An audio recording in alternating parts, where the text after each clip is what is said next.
Hey everyone, so this video is about the book Principles by Ray Dalio. If you're interested in the book, there's a link down below. So this book is a wealth of knowledge. Now it's a two-in-one book. One section talks about life and the second section talks about work.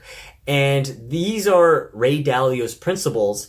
And for those of you who don't know who he is, Ray Dalio is a self-made billionaire investor, and he basically started with nothing and became an investor and became really wealthy all through that. And yeah, but basically this book is just, I can't even explain how fascinating the way that Ray Dalio thinks. Just a lot of these ideas or notions you would have never thought about or heard from anyone else. So he just writes all of these ideas that he's kind of amassed or accumulated all throughout his life, and he's just put it in here.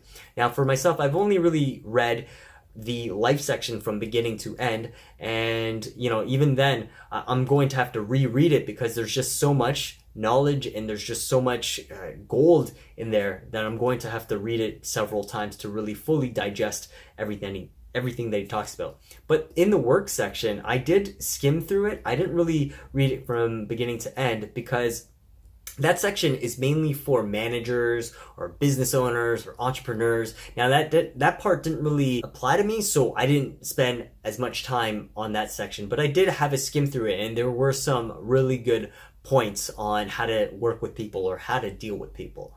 But yeah, overall, this book just talks about the principles of life and work. Having said that though, here are my top 3 takeaways from this book. So my first takeaway is on 131, and he starts the chapter off with embrace reality and deal with it. And then he moves on to say, there's nothing more important than understanding how reality works and how to deal with it. The state of mind you bring to this process makes all the difference. So there you have it. You want to embrace your reality and deal with it. So that basically means if you are in a situation that you don't really like, or maybe that isn't very favorable, but you kind of just say, oh no, everything's all good.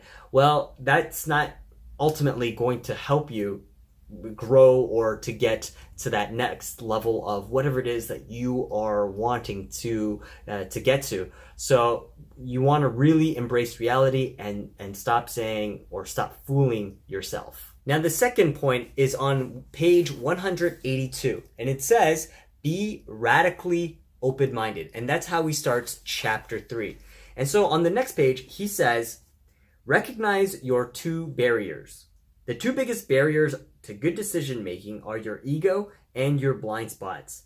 Together, they make it difficult for you to objectively see what is true about you and your circumstances and to make the best possible decisions by getting the most out of others. If you can understand how the machine that is the human brain works, you can understand why these barriers exist and how to adjust your behavior to make yourself happier, more effective, and better at interacting with others. So there you have it. You want to stay radically open-minded. And the reason for that is maybe because your ego or your blind spots are holding you back from achieving greater success, but you aren't willing to accept that because you're very closed off or closed-minded. So that's what he says. You want to be radically open-minded. So the third point is on page 254, and he basically says you want to know the difference between possibilities and probabilities. So he says right here, don't mistake possibilities for probabilities. Anything is possible. It's the probabilities that matter. Everything must be weighed in terms of its likelihood and prioritized. People who can accurately sort probabilities from possibilities are generally strong at practical thinking. They are the opposite of the philosopher types who tend to get lost in clouds of possibilities. So there you go. So you want to think in terms of what's actually likely to happen as opposed to, oh yeah, that's possible. Yeah, a very small chance, but I'm gonna go with the probability, right? So ultimately, the probabilities are what you should bank on as opposed to the possibilities. So those are my 3 points to this book. Now there's just so many great points to this book. I wouldn't exactly say those are my top 3, but those are 3 that I took away. There's just so much more, but those are the, I guess, 3 that I would wanted to share with you. So who is this book for? Now I would say that this book is for anyone and everyone. Now, the reason why I say that is because this book is on, or one of the sections is on life.